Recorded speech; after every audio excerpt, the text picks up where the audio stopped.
Welcome back. Fraud, forgery and a short administrative stint fraught with entitlement. For Pooja Khedkar, her short stint as IAS officer seems to be heading for an unceremonious ending. The UPSC today filed an FIR against the probationary IAS officer Pooja Khedkar and served a show cause notice to cancel her candidature from the civil services exam in 2022 and to debar her from future exams. Based on the Public Service Commission's complaint, Delhi Police has registered a case against her in connection with cheating, fraudulence and forgery. When we confronted her about her wrongdoings, here is what she had to say. UPSC ने आपके ऊपर FIR claim की है क्या? Judiciary will take its course. Whatever it is there, I will reply to them. I am coming back. I'll give you the bite. Please. UPSC ने आपके ऊपर FIR claim की है क्या? Judiciary will take its course. Whatever it is there, I will reply to them. I am coming back. I'll give you the bite. Pune में Pimpri Chinchwad area में एक थर्मोवेरिटा नाम की कंपनी को आज प्रशासन ने सील कर दिया। ये सील जो कंपनी हो गई है, इसके साथ जो ट्रेनी आईएएस ऑफिसर थी जिस पर अभी यूपीएससी ने कार्रवाई की है, उसका सीधा संबंध है। इसी कंपनी पर एक राशन कार्ड निकाला था, वही राशन कार्ड दिखाकर पूजा ने पिंपरी चिंचवड के यशवंतराव चौहान रुग्णालय से अपना एक डिसेबिलिटी सर्टिफिकेट दिया था। एक्चुअली ये राशन कार्ड ये सर्टिफिकेट नहीं होता, एक अच्छा सबूत नहीं होता, उसके लिए कोई ना कोई फोटो आईडी कार्ड देना होता है। लेकिन पूजा का काम इसी राशन पर हो गया था, इसी राशन कार्ड पर जो पता दिया था उससे हो गया था। This comes after the Maharashtra government submitted its report to the Centre and Department of Personnel and Training after nearly a week-long investigation. The report is a collection of documents obtained from various agencies to test the medical and income claims by Pooja Khedkar before joining the services. Meanwhile, the probationary IAS officer's mother, Manorama Khedkar, is in police custody till July 20th, and now an attempt to murder charge has also been added to the FIR against her. And I'm being joined by Mr. Varun Khullar, who's a former bureaucrat with the Ministry of Defence, Mr. Sudhir Krishna, who's a former senior deputy director for Labasna, as well as PK Jain, who's a retired senior IPS officer. Thank you very much, all three of you, for joining us. Mr. Varun Khullar, if I can come to you first, what does one make out of this FIR which the UPSC has filed? How do you look at it? Is this... I haven't heard of such an FIR being filed by UPSC before. Could you put this in context for us?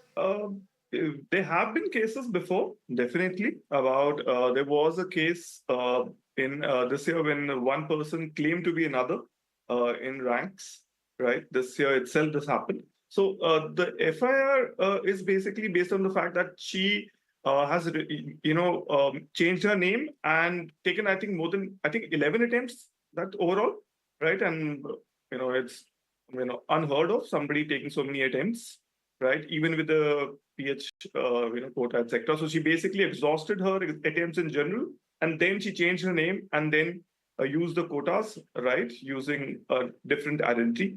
So, if I think in terms of the UPSC, I think it's high time they apply Aadhaar, right? And do a verification of every candidate. It seems very, very odd that, if you compare with other organizations, like let's say the IIMs who organize CAT, right? There's a facial check, there's a retina check, etc., which when you take the exam, right, that happens. So I think it's high time, the Aadhaar-based authentication is utilized for UPSC as well. So are you saying that a basic verification, like even as ordinary citizens, if we have to go for anything, the first thing that is asked of us is Aadhaar. Are you saying that UPSC does not mandate an Aadhaar verification? See, it seems as if, because if it came, right, think about it, she has changed her name, right? So, if the Aadhaar number should actually remain the same, right? At least with that. So that should have come out very quickly when she has done that, right? So she should have been caught long before. As it has happened too late if I look at it from the outside. right? If let's say she didn't misbehave with the Okay. DC and the ADC in Pune, then what? She would not have been caught, right? That is how it's coming out to be, Right. right? From the outside, that's how it looks like. Right. Right. Dr. Sudhir Krishna, if I can ask you this question now. I mean, it's not every other day that UPSC would file a case. But what has also happened in Ms. Pooja's case, it's opened a can of worms. There are so many who are putting out so many other cases that allegedly have walked that path. We don't know confirmation. We have only 4 cases that we've been able to independently confirm. But social media activists are bringing so many others to the fore. Now, these are alleged manipulations. How does the UPSC or Labasna, for that matter, look at all of this, including the Department of Personnel and Training now? How does this go forward? If there are so many allegations, is there a way to look at it? Well, the Labasna may not have any role in selection of the officers. It only once they are recommended for selection by the UPSC, and after that the appointment letters are issued by the Department of Personnel, and thereafter they are asked to report to the Mussoorie Academy for training. So Mussoorie Academy will have no role to verify the antecedents, etc. So but the verification has to be done by UPSC in the first instance, and afterward by the DOPT where the matter is under any kind of doubt. And the termination notice or show cause notice has to be issued by the Department of Personnel. Of course, UPSC is entitled, because anybody filing fraudulent documents with anybody has got the right to file a police complaint. That's all right. But technically speaking, in my opinion, it is the Department of Personnel, having issued the appointment letter, will have to issue the show cause notice. And they will have to take the assistance of UPSC, all right. That is one point. Secondly, the UPSC press note, as I see, does not mention about the any fraud in the medical certificate or in the caste certificate. It only mentions about the name, parent's name, email ID, and phone number. 4 items. Email ID and phone number, one can have 2. Correct. I don't see anything illegal in that. But the thing is the name. The name cannot be changed, and the parents' names, as other panelists has rightly said, that Aadhaar, PAN number, PAN number is also there, and the officer is more than 30-year-old, having been served here and there before. So she is the taxpayer, obviously. PAN number, the other documents are also there. Easily one can check. In today's time, this should not be difficult at all. So the whole procedure that and this is one case which has come to light. It came to light because of situation. Otherwise, it might have escaped the scrutiny, and many might have escaped the scrutiny. Many might have got promoted also in those so many years. So the whole lot of situation and the issues are there. That's true. And perhaps the UPSC's whole procedure has to be reviewed thoroughly, very thoroughly. It cannot be allowed to, because it is only not one. UPSC is recommending selection and appointment of thousands and thousands of persons in different categories. And UPSC become the role model for state public service commissions. And it is, the way the certificates are being issued now in government service, it is not simply merit. There are so many other classifications, caste, and then income, and the physical disability, and so on and so forth. There are quota and quota and quota. And the certificate, these are all based on the certificates. Who is issuing the certificate, and what is the capacity of the organization to verify the genuineness of the claim? Look at the caste certificate. How it is being issued. Somebody must make a thorough work study of how the caste certificates are being issued. Now, in this case, in the beginning, some gentleman was there who said that some ration card was used to claim disability. It is impossible. The UPSC, the rules prescribe that authorized hospitals only can issue the physical disability certificate, and the UPSC cannot accept any certificate issued by XYZ. Only the authorized institutions their certificate is valid. So the UPSC, if they have accepted some ration card based authentication of physical disability, it is surprising. I don't know how it has happened. So there are lots of issues which have to be examined. This case, Dr. Sudhir Krishna, just a minute. Let me also get in PK Jain at this point. Just give me a few minutes. Let me go to him for the introductory remarks as well. Mr. PK Jain, now look at what has unfolded. Okay, UPSC has gone ahead and filed a FIR, but it does not include all the aspects of the allegations that have come up. It's about the name change.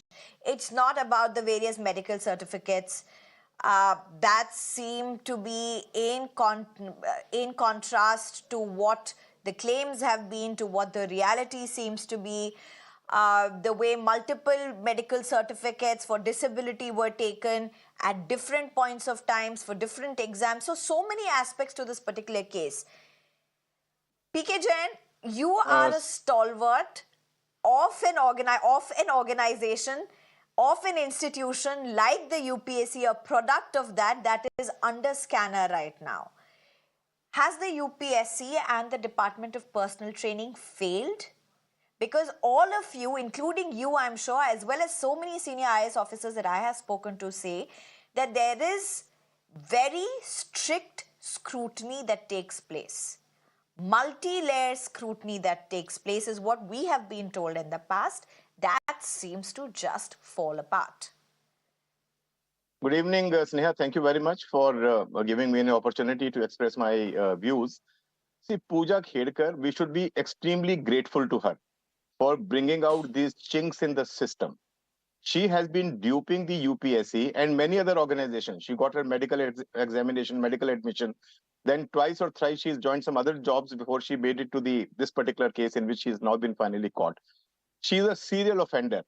With every offense that she committed, she became more brazen, she became more arrogant, which resulted into her downfall. And you see the behavior of her parents also. They also have become a victim of whatever she has done or they have done in the past. It is only shocking that for so many years she's been taking UPSC for a ride. You know, so many attempts. The panelist before me very correctly said, nothing prevented the UPSC from introducing the Aadhaar, which has been introduced in this country many years ago. So now, had Aadhaar been introduced in the UPSC selection system, probably this kind of a thing would not have happened, at least not to the extent of her taking extra chances for her admission. Yes, the other things like the disability certificate, the OBC certificate, the creamy layer certificate, I think Pooja Khedkar and the likes of her have tremendous faith in the system, and the system has not failed them. In fact, other than the UPSC, which has now massively the added on system this, has patronized them, if I may say that. The system has patronized them. Each and every member of the system, Sneha, right from the doctors to the medical boards, all of them have patronized. Yes, please go ahead, That's sir. right. I was coming for that to that only, that it is not only UPSC, it is not only Pooja Khedkar who have to be taken to task. It is also the doctors who have been issuing these certificates to her. The caste certificate which has been issued to her. All those people must be made accountable. As you said, whether UPSC has failed, yes, UPSC has apparently failed. And it is not only one case of her kind. There are many other cases which have been brought by the media. The reporters and editors like you have exposed so many other chinks in the system. I remember many years ago, before I had joined the IPS, in fact, IPS used to be a dream. I mean, we never thought that the UPSC would be so much compromised. Before I joined the IPS, there used to be cases in Himachal Pradesh where the students, the candidates used to be adopted by the scheduled tribe parents. There you would write the examination, get selected, and then get disowned. This somehow came to the notice of the powers that be, and this particular loophole was blocked. I'm sure that the physical disability and many other concessions that the candidates are getting are being so brazenly adopted and taken benefit of, and nobody's aware of it. One more thing I would like to say. UPSC, as my earlier co-panelist has said, is a role model. UPSC has held its prestige and reputation quite high over the last so many years. MPSCs have been thoroughly compromised. I know in Maharashtra itself, there are, the chief minister's PA becomes the chairman of the MPSC. All of us know there are reports after reports every year, something or the other. Corruption in the state public services is everywhere. UPSC seem to have had a sanctity about it, which has kind of collapsed now, sir. Absolutely. Okay, let me just quickly get in Mr. Varun Khullar. We don't have much time. Mr. Varun Khullar, if I can just get you in very quickly. And this is concerning. The first FIR which has been filed does not talk about other malpractices which have been indulged in this particular case. Now, and that is telling. Why has that aspect not been filed in the FIR? Perhaps that's because, they still have given a show cause notice and she has to come, and take the medical exam again. So that is the process, right? She, so innocent until proven guilty, but in the case where they could easily figure out that she has misused documents, that she has changed her name, she has taken the exam before, and that's like a clear case, right? She still, we might Okay, not know. explain to us this process. So what's going to happen now? If you could do this quickly, we're short on time. So what Okay, happens? right. Now you're saying she has to take the medical exam again. What does that mean? Could you quickly take us through this? Basically, let's say anyone, it's not just her, anyone who has been said that, okay, you have a fake certificate, right? That you are not physically disabled, and you said you are, and obviously you filed a certificate, and we think it's not correct. So you actually have to present yourself towards the medical board, and then obviously it will come out clearly whether it is like you are guilty or you are fine, right there. But the problem is with her is that she has first of all taken attempts in the general category, then she has taken attempts with the OBC and the PH category. So the problem there is that she has changed her names just to avail these attempts. So that clearly says that something is wrong. About the other part, the DOPT perhaps is more responsible, as I think Sudhir sir said, right? DOPT should be the one terminating her, definitely, I would say, if anyone. Right, and obviously, she does have the chance to reply to the show cause notice, but I think considering the fact that she has been changing names and whatnot, she's a clear case of fraud. It seems like. Dr. Sudhir Krishna, last question to you, and very quickly, if I can take this through you. Now, there are, as I mentioned earlier, there are even instances of people within the services now using various kinds of certificates, caste, including disability certificates, to even get their promotions. How is the DOPT now likely to act in the light of these cases that are in public domain? I mean, it's a given that there would have been more cases like this. She can't be the first person to have manipulated the system in this way. It's just that she seemed to have ruffled the wrong feathers when she was, as a young woman, IAS probationary officer. She clearly ruffled the wrong feathers, so the can of worms opened in her case. So it's just her sheer bad luck. But sir, how is the and the good luck for the public in this case? But how is this going to unfold now? Well, I think that wholesale inquiry system has to be rearranged. The whole system of certification of caste and income and physical disability has to be reviewed. And as was said earlier by my co-panelists, state level, the public service commissions are in much bigger mess. And because larger number of employment is coming in government through the state commissions, and what is going on there is not being discussed in Delhi because it is only in remote corners of the country. So this is a matter of should be open to public discussion also, because every other person is involved. If you add physical disability, caste, backwardness, economic backwardness, almost every third person will be involved. So it's a very delicate matter also, a complicated matter also, but it needs to be discussed. Parliament should take it up as a first instance, and government should set up a core group of experts, and they should recommend as to how to tackle this menace of this situation of false certification of these core issues. Because almost more than half the positions are under reservation, You've made a very important point, sir, and hopefully in the monsoon session of the Parliament, we are going to at least hear something on this in the House, because people deserve to know this. And of course, it's not just about the wrong that has been done by Ms. Pooja. It's also the rights of candidates who are eligible and haven't got their right or their deserved right, whether in Ms. Pooja Khedkar's case or in several others that are still not out in public domain or proved in public domain. Thank you very much, all three of you. Varun Kullar, Dr. Sudhir Krishna, as well as Mr. P.K. Jain, thank you very much for joining us.